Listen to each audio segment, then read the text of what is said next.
Eh bien, bonsoir tout le monde, on se retrouve pour une nouvelle vidéo sur Ethereum Restart, j'espère que vous allez bien parce que moi ça va nickel. On se retrouve plus exactement sur le site officiel pour réagir du coup au dernier patch note qui a été sorti. Donc on avait une vidéo récemment qui a été sortie par rapport à ça, mais vu que je ne sais pas parler l'anglais ou comprendre l'anglais, j'ai voulu attendre un patch note, et là on a un patch note du coup qui est sorti, donc on va pouvoir du coup aller regarder tout ça. Donc commençons, comme d'hab avant de commencer la vidéo, n'oubliez pas de liker, commenter, de vous abonner, et moi je vous dis tout simplement bon visionnage. C'est parti du coup. Nouveau Animus du coup début. Cette mise à jour introduit deux nouveaux Animus dans le pool d'invocation permanent. Apprenti excentrique, bon ça c'est voilà l'histoire. Rôle, un Animus axé sur le contrôle spécialisé dans le mécanisme freeze and still turn meter. Ok, donc elle va du coup freeze et and still turn meter, ça je comprends pas. Bref, turn je crois, ça c'est bon bah, par rapport à Minecraft, c'est un retour de dégâts. Je sais pas, je sais pas si c'est un lien, mais voilà. Ensuite, on a du coup, bon, je suis pas fan du carré design par contre. Ensuite, on a du coup la SR, du coup, Mizuki Makoto. Je suis pas non plus fan du design, j'aime pas. Et une supporter Animus défensive brandissante, dispel comme sa lance et contre-attaque comme son bouclier. Ok. Donc un personnage de type défense qui va venir rajouter du support et tout. Ok. À la limite, leurs tenues sont stylées, mais sinon sans plus quoi. Bref. Ouais. Ensuite, nouveau jeu d'événements, front unifié. Donc, ça, je vais faire un récap. Voilà, c'est en gros la GVG, la guerre de guilde, qu'on va débloquer tout simplement après 15 du coup, jours de jeu. Et il faudrait que votre guilde soit du coup niveau 6 pour pouvoir du coup débloquer la guerre de guilde. Voilà à peu près pour ça. Et comment ça va se passer? En fait, vous allez tout simplement vous serez du côté droit et l'autre guilde sera du côté gauche et côté droit. Et du coup, vous devrez tout simplement attaquer les tours et prendre le plus de possession, posséder le plus de tours possible pour pouvoir du coup gagner. Donc il y a beaucoup de strats qui va se faire au niveau de la guilde. Ensuite on a l'échelle histoire, donc là c'est des événements, où ça va être un événement de dés. Là on va c'est sans doute justement des récompenses par rapport à un tour fini, je sais pas si c'est ça, qui va nous permettre de récupérer d'autres récompenses. Et là un petit captcha qui nous permet aussi de récupérer des récompenses avec une ressource qu'il faudra farmer. Voilà. Core Gameplay extension, donc Anysync Echo inclut désormais du contenu exclusif Ningluo et déverrouille les groupes de défis 10, 12. Amber Strike présente les défis du mode hard. Ok, donc ça c'est un mode qu'on peut retrouver par rapport à des étages. Et Amber Strike, je sais plus trop c'est quoi, mais c'est aussi un mode il me semble. Et on va voir du coup les défis du mode hard. Ok, très bien. Nouvelle fonctionnalité du système et ajustement de clés. Ajuster le nombre de tirages garantis SSR Animus pour les invocations limitées de 100 à 80. Donc on a une réduction de 20 invocations, ce qui est vraiment pas mal. L'historique des tirages peut maintenant être filtré pour afficher tous les pools et les enregistrements d'extraction actuels, correction du problème où les enregistrements d'invocation hyperliens n'étaient pas rafraîchis en temps réel. Voilà, ok. Ajout d'un coupon Hydra en tant qu'article achetable via le site, permettant aux joueurs d'acheter suffisamment de bons à la fois pour des achats continus dans le jeu. Ok. Ajout d'une période de protection de la région pour Summit Arena en ne faisant correspondre que les joueurs du coup dans la même région pendant les 15 premiers jours après le lancement officiel. Donc ce qui veut dire que par rapport à l'Arena, nous allons avoir du coup les 15 premiers jours, on va affronter que notre région. Donc admettons vous choisissez Europe, vous allez affronter que les gens d'Europe. Et après 15 jours, on va affronter les gens d'autres régions. Voilà. Ajout de mécanisme de protection d'interdiction pour les matchs Summit Arena où les joueurs sont au-dessus du rang de Diamond 1, permettant l'après-interdiction d'un Animus et la protection d'un troisième Animus. Ok. Ajout d'un aperçu bonus d'attributs pour les Animus Axe Ascension. Ok. Ajout de la règle de règlement de sortie anticipée pour Infinite Rain, permettant aux joueurs de réclamer les récompenses en fonction de la phase de points actuelle lors d'une sortie anticipée. Donc Infinite Rain, il me semble de souvenir, c'était un événement. Ajout de l'option de sélection de la langue lors de la création de l'union, ça c'est bien. Ajout du temps de dégagement et de la composition de l'équipement pour les modes Anysync Echo et Undertake Strike dans le classement. Ok, donc par rapport à des modes, on va avoir des classements supplémentaires. Ajout d'un affichage de niveau pour les avatars dans l'interface AMI. Très bien. Ajout d'une fonction de partage lors de la première obtention de chaque SSR Animus. Ok. Ajout d'une disposition de clavier compatible avec les claviers français et ajout de la prise en charge de l'ajout interrégion et de la messagerie privée. Ok. Apparence, ajustement de tenue. Donc ça, je vais pas faire un récap. En gros, ils ont fait plein d'ajustements par rapport aux tenues et tout. Ajustement de l'équilibrage de combat. Dans cette mise à jour officielle de la version du lancement, nous avons ajusté les mécaniques des compétences et des coefficients powers de certaines unités Animus pour équilibrer leur performance en PvP PvE. Ok. Nous exprimons notre gratitude aux joueurs et leurs commentaires actifs lors des phases de test précédentes sur les bases de données de combat collectées. Ces optimisations visent à améliorer la diversité et l'équilibre des compositions des équipes. Après le lancement officiel, nous continuerons à surveiller les données de combat et faire des ajustements prudents pour garantir aux joueurs une meilleure expérience avec diverses stratégies de match équitables. Ajustements spécifiques sont détaillés ci-dessous. Donc là, on va voir les ajustements. Par rapport aux ajustements futurs, là où ils vont devoir faire très très attention, ça va être de nerf trop les personnages, ils doivent éviter de nerf le jeu, parce que un jeu gacha, généralement, tu ne nerfes jamais un personnage, parce que les gens achètent, et quand ils achètent un personnage, ils s'attendent du coup à avoir cet article, mais pas justement, admettons qu'on leur enlève des trucs par rapport à cet article, parce que ça veut dire qu'ils ont acheté dans le vide, donc ça c'est quelque chose qu'il faut éviter à tout prix. J'espère qu'ils vont pas faire cette erreur, parce que c'est même évident, ça va forcément créer des dramas s'ils font ça. Donc j'espère qu'ils vont pas nerf, mais à l'avenir, ils vont plus faire des petits buffs et tout pour réajuster, pour éviter les problèmes. Du coup, ajustement relaté du coup au combat. Animus unités sont montées 5 étoiles à 5 étoiles et à 6 étoiles gagneront chacun 5 points supplémentaires à leur attribut de speed de base. Intéressant, ça c'est cool. Donc ça va pouvoir créer du coup une différence par rapport aux arènes et tout. Amélioration de la stabilité de combat, correction des rapports d'erreurs potentielles à des problèmes d'affichage d'icônes. Ok.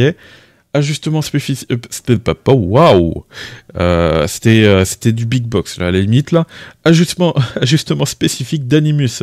Des ajustements suivants reflètent du coup les changements d'effet final au niveau des compétences maximum level 5. Ok. Grim, du coup, Penalty, Chloros. Du coup, ça c'est Chloros, c'est celui, le mec SSR avec sa faux. Rouge, du coup, offre du coup 400%, du coup, et ça passe à 480%, inflige des dégâts à un seul ennemi appliqué à Doomtoll. Ok. Chaque fois que j'allais redire le truc, Resurge est lancé, la sortie de dégâts des skills augmente de manière permanente. Voilà, bref, on connaît la suite. En gros, on a un buff au niveau de ces dégâts ici. Déjà qu'il était intéressant, en vrai, ça va le rendre un petit peu plus intéressant. Veronica, du coup, inflige 420% de dégâts à un seul ennemi avec une chance de 80% de voler de tous les buffs de target, puis à une 50% sans de chance, du coup, on passe de 50% à 100% de chance de répondre tous ces buffs à tous les alliés. Calculé individuellement pour chaque buff. Ok, et s'applique en outre à Soul Hard pour un tour. Intéressant, ça c'est intéressant. Déjà que Veronica, moi je trouvais que le personnage était intéressant de base, ça va rendre le personnage encore un peu plus fort par rapport à tout ça. Spirit Waiter Prox, c'est qui? Ok, Cascade S2, ah ok, donc c'est toujours Veronica, je crois. Donc compétence, du coup, CD réduit de 1 tour à partir de 5 à 4, ok. Et Soleil, du coup, guérit tous les alliés pour 25... bah non, c'est pas du tout Veronica, c'est quelqu'un d'autre, quoi. Mais je sais pas c'est qui. Guérit tous les alliés de 25 à 30% de son HP maximum. Ok. Donc on a un petit buff au niveau de ça. Très bien. Enchantresse séduisante Ziada. Ok, qu'est-ce qu'on a comme augmentation? Et elle traite une instance supplémentaire de 80 à 90% de dommages. Ok. Donc une augmentation. Abyssal Nightmare with Tiamat, donc c'est Tiamat. En atteignant 8 piles de Bloodbath entre le formulaire ultime, récupère 30% et passe à 10%. Donc on a clairement du coup un nerf. Quand il nerf les personnages, c'est en vert? D'accord. En gros, dès que vous avez un buff, c'est en rouge. Dès que vous avez un nerf, c'est en vert. Ok, très bien. De son HP maximum, j'aurais dit plutôt l'inverse en moi pour le coup. De son HP maximum et gagne immédiatement un extra turn. Chaque pile de Blood Bear augmente la guérison reçue de 4%, et du coup ça passe à 3%. Donc on a du coup une réduction de justement de Tiamat par rapport à ça. Et c'est vrai que moi elle était dans mon équipe de base, mais je vais peut-être devoir voir autrement. Je vais devoir regarder qu'est-ce que je peux faire d'autre comme team. Parce que de base je le mettais, mais j'avoue que là ça va être un peu... Parce que ouais, là ça va être compliqué hein, si elle récupère pas autant de PV. Du coup, ensuite de Willy Revenant, je ne sais même plus c'est qui. Alors Flamestream S1, du coup inflige des dégâts à un seul ennemi égaux à du coup 320 et qui passe à 350, ok. Ensuite on a effet passif, chaque pile augmente la def de 4 à 5%, ok, donc plus de def. Et ensuite on a du coup, on va lire à partir de là, 4% supérieur à la cible, sortie des dégâts, basic attack augmente de 1% jusqu'à un maximum de 30 à, et du coup on passe à 40%, ok, intéressant. Willy Revenant, je vois plus trop c'est qui. Ok, Cantis Mary with Linglou, ok. C'est bizarre hein, les corrections. Donc c'est Linglou en gros. Rockstar, avant chaque guérison a du coup 65%, 75% de chance de purifier un debuff. La cible, si la cible n'a pas de debuff, a 65%, 75% de possibilité d'appliquer une prière de baleine pendant 2 tours. Donc on a du coup une augmentation de 10% pour les deux là. Voilà. Chambre Blossom with Rosa. Donc Rosa, du coup qu'est-ce qu'elle va faire? Inflige 3 instances de 70%, donc on va lire directement la fin, à 50% de chance de repousser du coup la cible de Turn Meter par 10%. Du coup on passe de 10% à 8%. Ok, pourquoi pas. Rosa c'était du coup la DPS bleue qu'on pouvait retrouver par rapport à, je sais plus comment ça s'appelle, Aurora je crois. Ouais, je crois que c'est ça. Ensuite, prière nocturne, borgne, du coup. Borgne, qu'est-ce qui se passe? Au début de la bataille, augmente le plafond d'un montant égal à 500 et du coup passe à 560 de dégâts. Ça, c'est intéressant. Et lorsque plus de 4 unités ennemies sont en vie, les offre 440 à 480% de dommages d'AOE à tous les ennemis. Oh là là, c'est broken. Il a dit encore plus gros broken lui. Hein. Perpet Master with Lilith, du coup. Inflige des dégâts à tous les ennemis, du coup, égaux à 20%, et ça passe du coup à 24% de son HP maximum. Ok. Ensuite, nous avons du coup Hacker et Kloss. Ah, Kloss, j'espère qu'ils vont... Bah, non, je vois pas de nerf, en tout cas c'est en rouge. Du coup, qu'est-ce que ça fait? Chaque pile augmente les dégâts réduit les dégâts infligés de 10% supplémentaires et breast speed de 4%. Hein? Attends, quoi? Chaque pile augmente les dégâts subis de 1 et réduit les dégâts infligés de 10% supplémentaires et breast speed de 4% jusqu'à un maximum de 3 piles. Ok. Mais pourquoi ils ont rayé? Parce que c'est censé être un bonus, enfin un buff. Donc c'est pas censé être rayé, je comprends pas. Ok. Hack ne peut pas être infligé, 25% de réduit les dégâts infligés de 40% supplémentaires, vrai speed de 20% et ne peut être purifié. On est en train de me dire qu'ils vont enlever ça? Mais dans ce cas-là, c'est en vert normalement. Et peut-être qu'il y a une erreur de leur part, mais ça veut dire qu'on perd tout l'intérêt du speed sur Kloss. J'attendrai vos retours dans les commentaires si vous avez compris autrement. Ensuite, inflige 260% de dégâts AOE à tous les ennemis avec une chance de 100% d'appliquer de la def et speed pour 2 tours et une chance de 100% du coup d'appliquer depuis le OK. Donc intéressant par rapport à ça, c'est que du coup on va avoir une réduction de speed du coup sur les S3 en plus pour 2 tours, 100% de chance et tout, bref. Ensuite on a Freya, ok, donc c'est un nerf apparemment. Dream, passif, chaque fois qu'un ennemi inflige avec un debuff, il a 70% de chance de repousser son turn meter de 4% déclenché à turn meter. En gros, j'ai compris ce que c'est turn meter en fait, c'est le compteur de tours. Voilà, c'est le compteur de tours. Donc son turn meter de 4% déclenche jusqu'à 3 fois par tour pour chaque ennemi. Debuff, il y a... mais du coup, je ne sais même plus c'était à combien de pourcents de base. Là, il nous montre pas la différence. Ok. Donc il faut voir justement c'était quoi les stats avant. Ensuite, on a With, du coup, Tenrundot, ok, Crimson, ok, ouais. Inflige, du coup, on va directement lire là, chaque attaque ayant une chance de 30% de repousser la cible turn meter par, du coup, 30% à 25%, donc on a un petit nerf au niveau de ce personnage. Ensuite, on a Chiaki, du coup, au niveau du S1, elle a un buff vraiment partout, du coup. Les deux alliés avec du coup le pourcentage de HP le plus bas pour 12 à 15% de leur HP maximum, ok. Inflige des dégâts des ennemis, guérit les deux alliés. Donc là c'est une guérison qui passe de 12 à 15. Ok, ensuite on a guéri un seul allié pour 40 à 50% de leur HP maximum, ok. Et là on a du coup guéri tous les alliés de 24% à 30% de leur HP maximum avec des effets curatifs supplémentaires, ok. Donc pas mal de petits buffs au niveau de Chiaki quand même, donc à surveiller.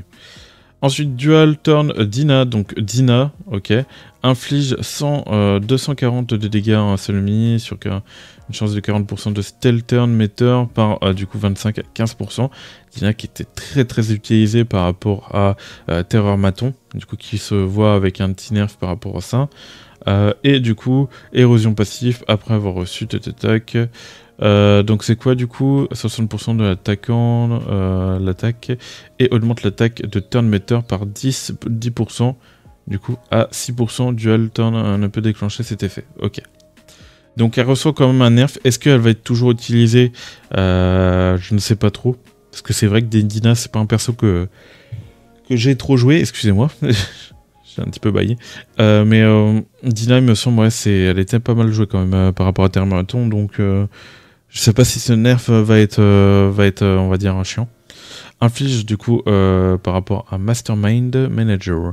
Inflige 240% de dégâts à tous les ennemis avec 75% à du coup 65% de chance de repousser la cible turn meter, 35%, 30% et 60% du coup 50% de possibilité d'appliquer freeze pour un tour. Ah bon, c'est Kraken. Voilà, c'est Kraken en gros. Ok, donc il y a une réduction par rapport à ces freeze et tout. Très bien. Virtuose Maiden with Sanya. Du coup, c'est Sanya à la fin du tour. Du coup, donc là, on avait vraiment des debuffs. Hein.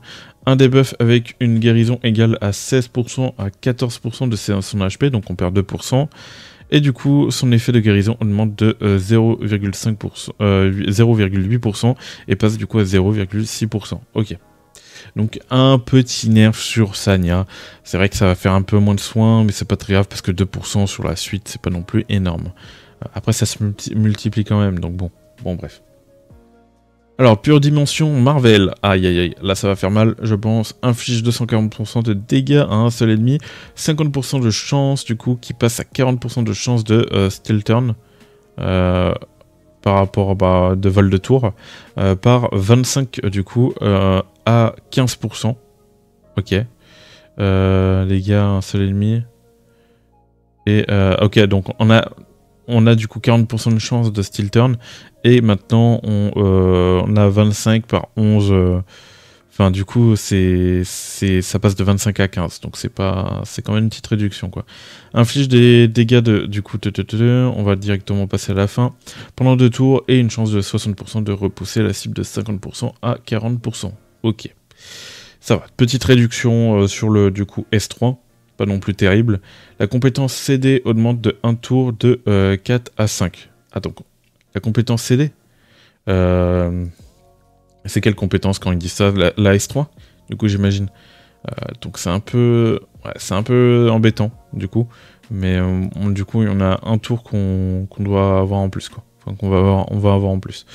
Ok, Necrominer Victor. Alors Victor, qu'est-ce qu'il nous propose? Pour chaque 10% d'HP perdu, augmente les dégâts infligés de 15% à 9% et réduit les dégâts subis de 6%. Donc on a une réduction du coup par rapport à Victor de dégâts infligés. Ok. Il s'est pris quand même un bon petit nerf, hein, c'est pas quasiment la moitié de son truc. Correction ensuite, Lynx du coup. Correction d'un problème de cette compétence n'était pas lancée lors de la bataille automatiquement. Ok. Chercheur numéro 41, ok, pousse vers l'avant tous les alliés turn meter par 35% et 20% et applique du coup attaque % pour 2 tours. Donc on a quand même une réduction de 15%, c'est actuellement celui qui a pris le plus gros nerf au niveau du vol pour voler le tour. Mais voilà, ok. Ajustements spécifiques à la coque. Les ajustements suivants reflètent les changements d'effet final pour du coup les compétences Awakened Shell. Ah, du coup là c'est les Shell. Flank Blanc, ok. Alors, une fois que le corps principal agit et effectue une attaque survie principale faisant du coup 2 instances de 50% et qui passe à 110% en dommages chacun. Si un crit se produit, il augmente son corps. Animus crit damage. Ok, ça c'est samouraï. Jusqu'à un maximum de 10 piles. Donc on a quand même un bon petit nerf, un bon nerf sur du coup samouraï, même si je pense qu'il va quand même rester très fort au niveau des dégâts.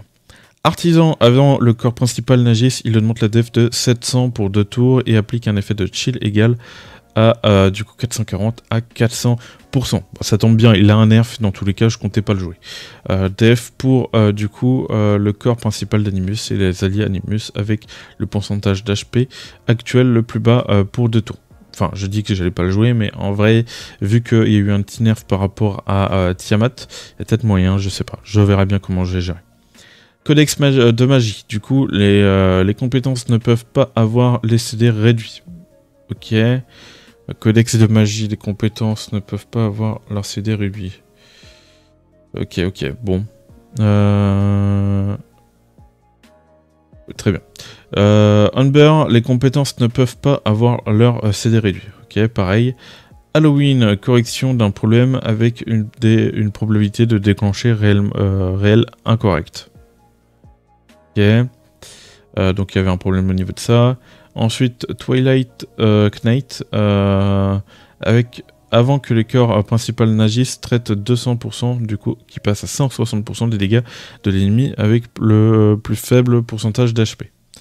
Ok. Je vois pas trop c'est qui. Diamond Cœur, du coup. Alors, 2 tours et applique un champ égal à 360% et passe à 300% de son propre def pour le corps principal. Ok, il augmente la def et tout, donc lui c'est... je ne sais plus comment il s'appelle. J'ai plus son nom, mais je vois c'est qui. Ok, 360 à 300, ok. Optimisation des ajustements relatés système. Animus interface. Donc on va avoir des améliorations au niveau de l'interface. Putain, il y a encore beaucoup à lire là. C'est long, ce patch note est très long. Ajuster le tri numérique de l'affichage de l'interface de la mise à jour de Shell. Ajuste la couleur d'affichage du texte dans le profil Animus. Correction d'un problème où la mise à jour consécutive rapide provoquait des notifications de points rouges anormales. Correction d'un problème où les mises à jour de niveau consécutives rapides du module provoquaient des anomalies de l'interface. Ok, correction d'anomalies de données lors de la visualisation de Animus Guide, amélioration de la compatibilité de la Animus interface. Ok. Instance related ajustement, du coup Grim poursuite, investigation, GPS outpost. Mon anglais c'est terrible. Outpost, c'est mieux. Ajuster l'adaptation d'affichage de la carte de base pour la difficulté entre le JP Outpost. J'en ai marre. Correction d'un problème ou la fenêtre contextuelle de mécanique pour le Shadow. Arrêtez avec mon anglais. Boss dans Grim poursuite ne pouvait pas du coup être fermé. Ok. Règles Areno, du coup. Eterena, Summit Arena, voilà. Donc là, ça concerne du coup l'arène, enfin les PVP. Optimiser l'effet visuel de la distribution des récompenses dans le Eterena. Amélioration de la clarté du texte de description de la règle du coup de Summit Arena. Ok, ajuster les règles l'ouverture de la boutique Summit Arena pour les réinitialiser en fonction du cycle de saison. Modifier les règles de temps de rafraîchissement du leaderboard pour le Fearless Arena avec du coup des règles basées sur chaque région. Rafraîchissement leaderboard, ok. Correction d'un problème où les opérations rapides dans Eterena provoquaient une lecture anormale de l'animation. Correction d'un problème occasionnel. Bref, en tout cas, c'est que des problèmes là, comme on peut le voir. Ajustement du coup du théâtre fantôme. Donc on va avoir des ajustements et tout, des problèmes. On va avoir un ajustement du coup de Amber Strike, du coup qui était aussi un mode. L'ouverture minimum de l'étage 17. Ah, Amber Strike, c'est la tour étage, je crois. Vu que je vois étage 17. Ajustement d'appel de champion, ok. Bon, bah là, c'est d'autres corrections. Ajustement de cyber, du coup, shadow de L, ok. Correction d'un problème formatage anormal de l'interface collection. Collection d'un problème de cliquer sur la carte avait une chance d'être inefficace, ok. Infinity Train, donc ça c'est lié à un événement. Il y a aussi le jeu cubique qui va être corrigé par rapport à certains trucs. Et on a Ethernet Rayleigh qui va du coup être corrigé. Voilà. Donc ça, Ethernet Rayleigh, c'est le dernier event qu'on débloque niveau 40. Donc il y a quand même pas mal de corrections. Ils ont fait pas mal de trucs quand même. Hein. Autre optimisation, ajustement des quêtes principales, ok. Union des ajustements. Donc par rapport au guide, on a un ajustement par rapport au chat. On a un ajustement par rapport aux batailles continues. Attends, j'ai envie de lire ça. Optimisation de la taille de l'interface de la fenêtre flottante de l'affichage des quantités de butin. Correction d'un problème provoquant des échecs de bataille occasionnels. Correction d'un conflit entre la fenêtre du coup flottante d'auto-bataille et de l'état de matchmaking. Correction d'un problème provoquant des anomalies après la fermeture de... Ok, c'est des corrections, c'est pas forcément des ajouts. Ajustement de la boutique, ajustement du rapport de bataille, ok, provoquant une anomalie, ajustement de du classement, ajustement de la name card, il y a beaucoup trop de trucs, c'est terrible, on va pas s'en plaindre. Charte des hyperliens, équipement pré-réglé, ajustement divers, voilà. Optimisation du fuseau horaire du serveur, d'étalonnage de l'heure locale.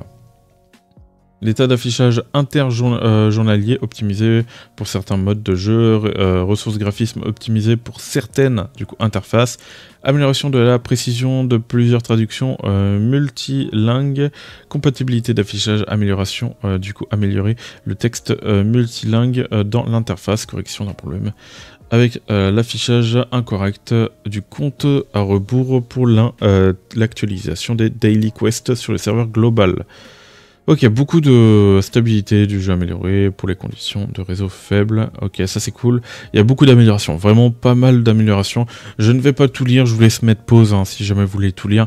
Il y a beaucoup trop de trucs. Il y a beaucoup trop de trucs, en sachant que le jeu... Bon, je pense qu'ils avaient déjà préparé tout ça à l'avance. Mais voilà quoi. Ce qu'il faut se dire, c'est que le jeu, il a une bêta, j'en peux plus. Il a eu une bêta, comment dire, il y a pas longtemps, et ils ont pu faire tout ça. S'ils ont vraiment fait tout ça dans ce laps de temps, ils sont chauds. Vraiment, ils sont chauds. On va faire des sacrées mises à jour à chaque fois. Mais voilà. Bon, c'est terrible de bugger à chaque fois quand je parle. C'est compliqué. Bon, en tout cas, ça va, j'ai bien géré pour lire le texte. J'espère que cette vidéo vous a plu pour les informations et tout. Donc j'ai pas non plus tout lu, sinon la vidéo va durer 40 ans. Mais voilà. En tout cas, j'espère que cette vidéo vous a plu. N'oubliez pas de liker, commenter et de vous abonner. Et moi je dis tout simplement de choses, c'était Virtual. Allez, bye tout le monde.